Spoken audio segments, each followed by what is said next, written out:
Mira, en realidad yo creo que todo lo que podamos, como principio de cuentas, todo lo que podamos hacer para protegernos, de entrada creo que es válido si no te daña.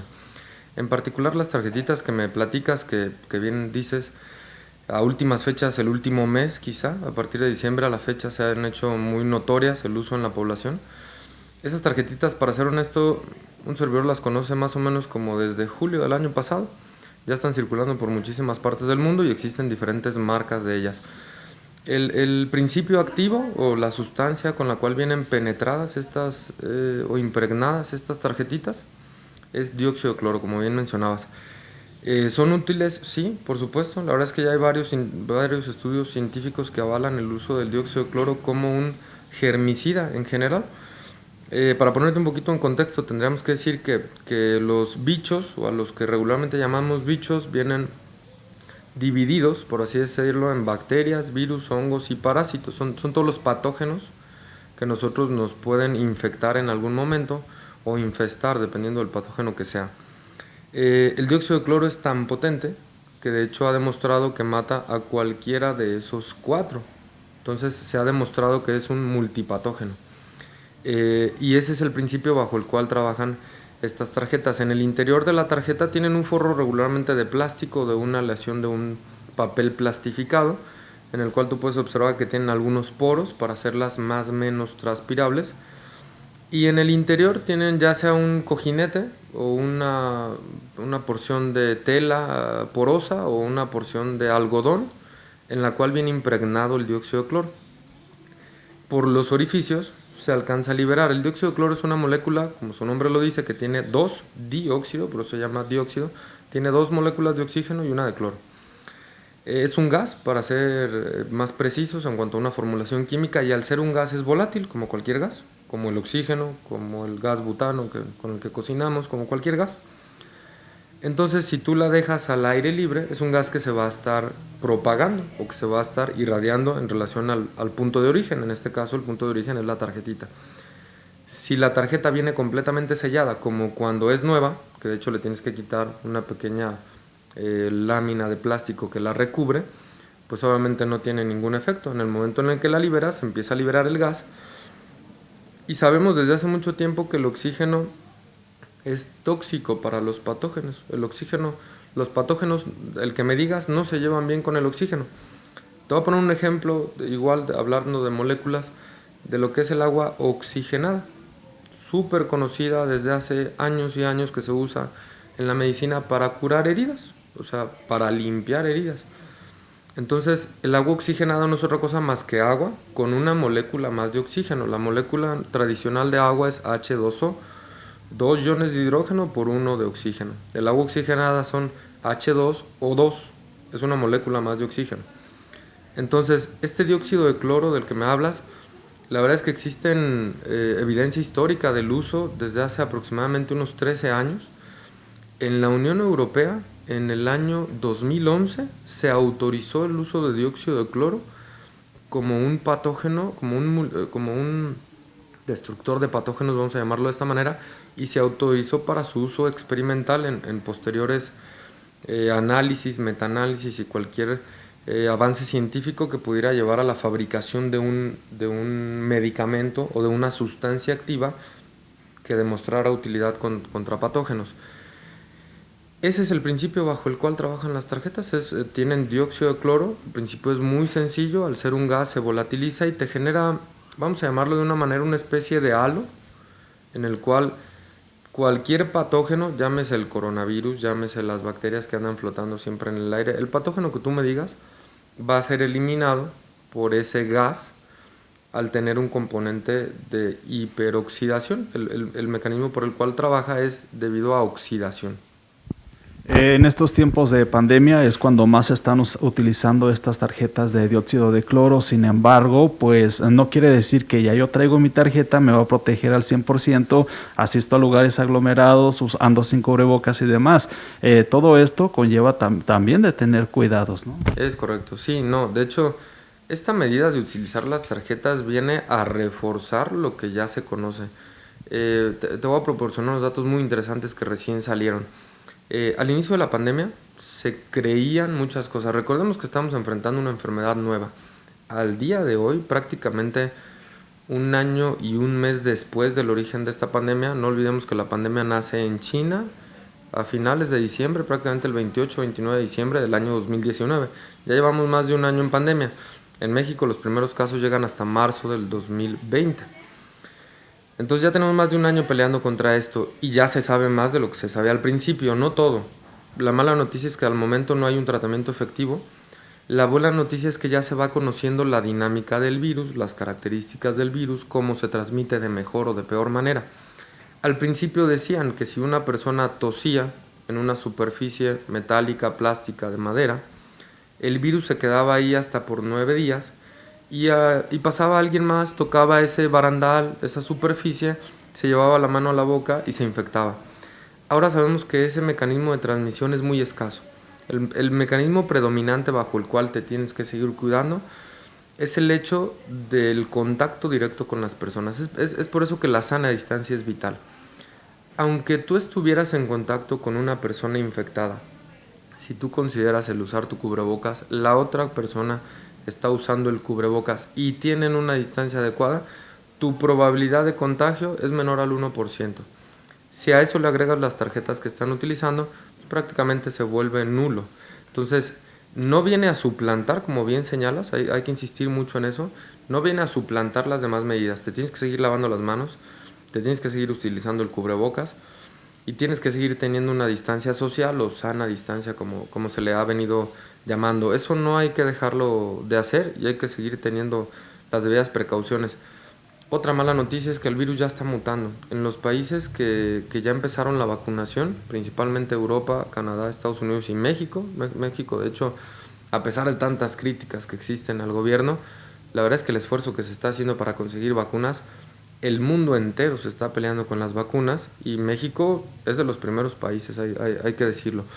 No al ritmo que nos gustaría, por supuesto, nos encantaría que llegaran todas las vacunas necesarias y que al día siguiente todos estuviéramos vacunados, no es posible, la logística no da para eso, pero el virus ya está mutando en esos países, entonces, aún tengas la vacuna, un servidor ya la tiene, estamos a días de recibir la segunda dosis, aún tengas la vacuna te tienes que seguir cuidando porque el virus ya empezó a mutar.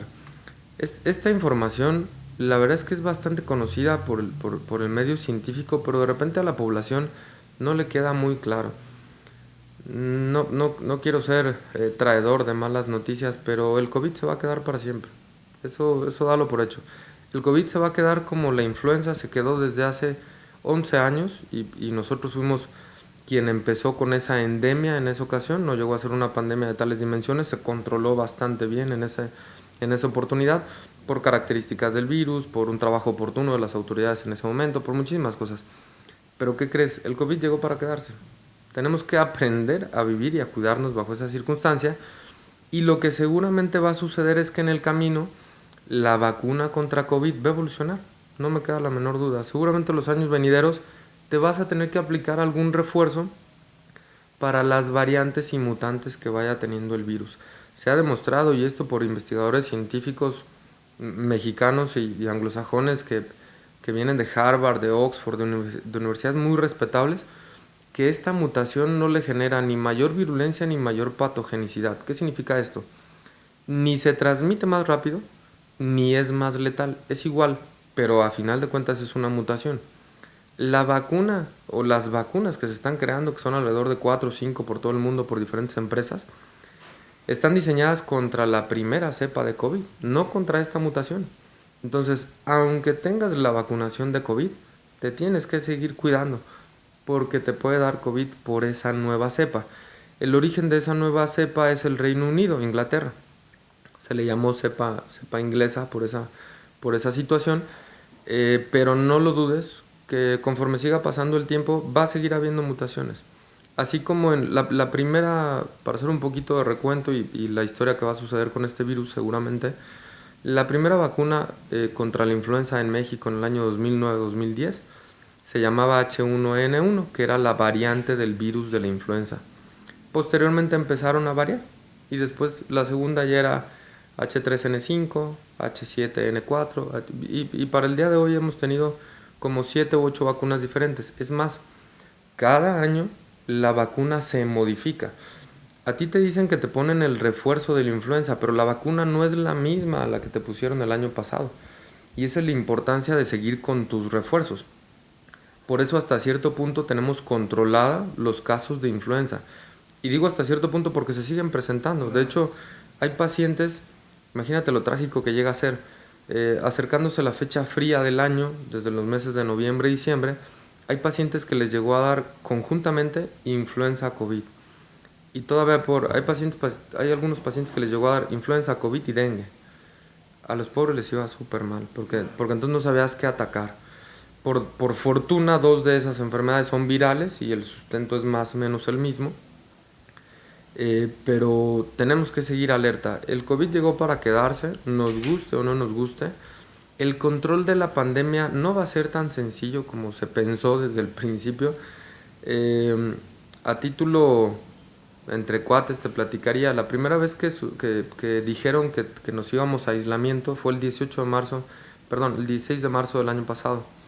En ese día dijeron que eran 45 días de aislamiento a escuelas, empresas, todo eso. Yo platicaba con algunos compañeros y les decía, ni de chiste van a ser 45 días. Espérense para que esto vaya para muy largo. Me decían, no, ¿cómo crees? No seas pesimista. Le digo, no. Lo que pasa es que el gobierno no te puede decir que vas a estar encerrado por un año porque si no te vuelves loco. Si las personas y por la idiosincrasia que tenemos los mexicanos no nos podemos encerrar 45 días, si el gobierno sale el 16 de marzo del año pasado y te dice, ¿saben qué? Va a durar 2 años la pandemia, pues en ese momento sales y no va a faltar quien se suicida. Empezaron a haber fiestas para que la gente se contagiara de COVID en Ciudad de México y en algunos lugares, aún con todas las recomendaciones, las campañas, los anuncios. Los cuidados están distribuidos por diferentes partes. Entonces, imagínate la idiosincrasia que tenemos. Es por desgracia la ideología del latino y lo que nos tiene metidos en esta situación. La pandemia empezó en China y en China desde hace rato se acabó la pandemia. ¿Por qué? Por la educación que tienen, por la educación y la cultura. Entonces, sí ayudan las tarjetas de dióxido de cloro, sin lugar a dudas, hay sustento científico que lo avala. No debes de dejar de cuidarte. Tienes que seguir utilizando las medidas de sana distancia, cubrebocas, lavado continuo de manos y sobre todo, sal si lo necesitas. Algo que me parece a mí muy utópico es que de repente encuentras comercios sumamente pequeños que les dieron acceso a reabrir por mover la economía, por la situación social, por diferentes cuestiones.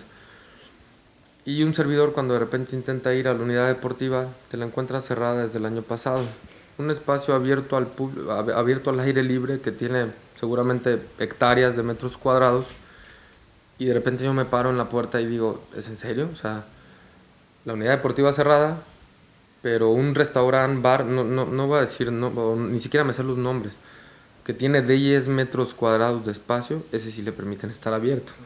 Entonces de repente dices, ¿es en serio? O sea, al que se le ocurre dar las indicaciones y los cuidados, no tendrá quien lo asesore y quien le platique. Así de ilógico a veces es la cuestión en relación a la cultura del mexicano. Estos casos de que los hospitales están llenos se veía venir a todas luces, era sumamente esperable. Es más, en los hospitales hacíamos apuestas para los cálculos de las fechas de infección de cuándo se iban a empezar a llenar las camas hospitalarias. ¿Por qué? Porque pasó Navidad, Año Nuevo y Día de Reyes. Solo era cuestión de tiempo, matemáticas puras y cuestión de tiempo a que la gente no entendemos. Y si te reuniste en tu casa y una persona era asintomática o presintomática, aunque haya sido tu familiar y aunque te haya dado un regalo muy bonito, pues en una de esas te dejó el COVID, que ese regalo no está tan bonito. Y por eso ahora tenemos los hospitales llenos. Entonces es bien triste, hay que seguirnos cuidando, la pandemia aún no se acaba. Y la pandemia le falta rato de este año. Posiblemente en el segundo semestre del año exista un control mediano, ya que por fortuna México logró conseguir los convenios para producir una de las vacunas, que es de AstraZeneca, y el inóculo, o sea, el sustrato de la vacuna ya está en nuestro país, se produjo en Argentina desde finales de diciembre y llegó recién la semana pasada.